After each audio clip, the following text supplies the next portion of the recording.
Hey, you guys are still with me on this journey, going from Burger King to senior sysadmin working from home full time. The last video I talked about how I landed a job with a local, not MSP, but a company that worked on copiers, etc. But they also had a couple people on staff for server administration work for local companies.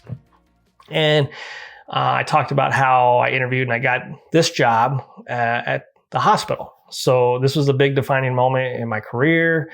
I went from being a network administrator / sysadmin back down to a tech, again, for less money, but it was a good decision. I started with a group of people. This was nice. At the time, we had 4 technicians and 2 sysadmins, 3 programmers. There were AS400 programmers, and then we had an applications team that managed basically the EMR. Medical record system and all that stuff, and a network administrator. But overall, I was a technician, basically starting from scratch. But good thing about that place is I had some powerful rights as a technician at the time, and they had trust in their people. We worked together as a team. The sysadmins trusted the techs. They provided good support for us to grow, and I learned a lot there. Basically, there's no limitations at that place as far as a technician.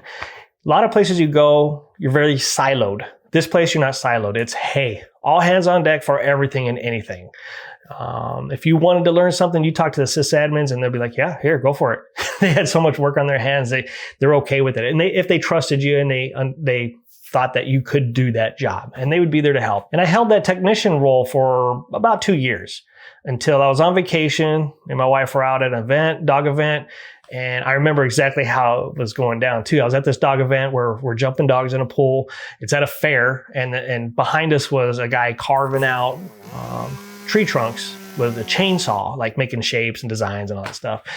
And my boss called me, him and the director called, and they're like, hey, we know you're on vacation. And I could barely hear them. You know, we're going through this new EMR migration, and we're wondering, we need somebody with your technical abilities and customer service skills that can also understand the app side of things. Are you open to taking a new role at the hospital? Instead of being a technician, you become an application analyst.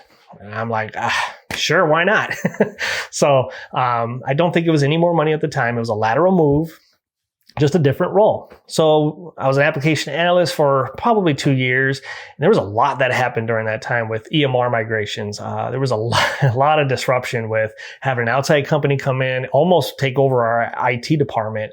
And it was a lot. So if you made it through that time frame at that hospital, good for you, because that was hard to do. We lost a lot of people during that time.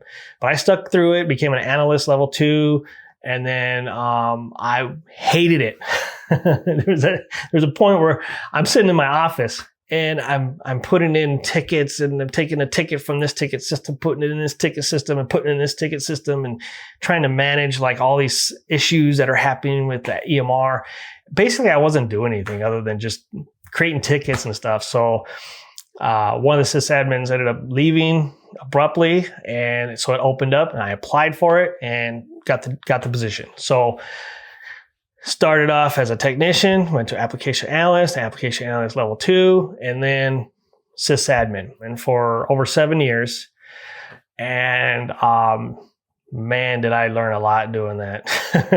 I mean, I learned a lot as a technician too, but becoming a sysadmin there, and there was 2 of us, and at one point there was probably me by myself, and then we hired another one. Went through a lot of pain points there, but learned a lot as a sysadmin. Did that 7 years, and finally applied for, or I wouldn't say applied, became a senior sysadmin. And we went through some other sysadmins at the time, and we were struggling a little bit. But I was a senior sysadmin there for over a year, and that's when a lot has changed here with me and the family and all this stuff. And we wanted to be able to work remote. I was looking for a remote option. So I went to my company, and unfortunately, at the time, they didn't have anything available to be able to work full-time remote. They would have worked with me to some degree with other scenarios, but we were looking at getting out of Illinois for winter, taking an RV somewhere, and just being able to work.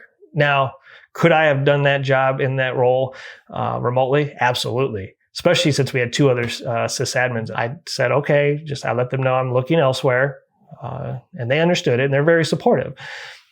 But it's appropriate to let them know so they can actually plan for it too.